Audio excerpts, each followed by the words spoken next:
أعوذ بالله من الشيطان الرجيم.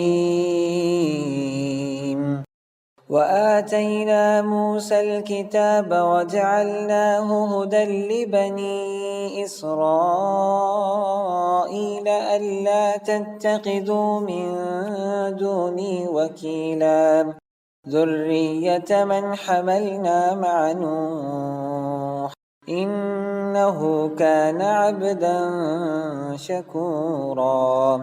وقضينا إلى بني إسرائيل في الكتاب لتفسدن في الأرض مرتين ولتعلن علوا كبيرا.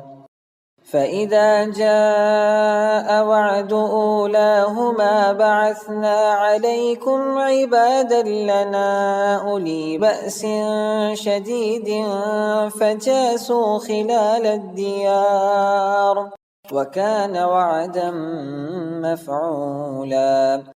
ثم رددنا لكم الكرة عليهم وأمددناكم بأموال وبنين وجعلناكم أكثر نفيرا.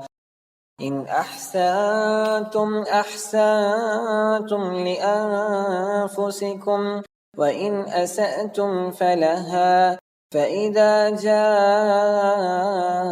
وعد الآخرة ليسوءوا وجوهكم وليدخلوا المسجد كما دخلوه أول مرة وليتبروا ما علوا تتبيرا.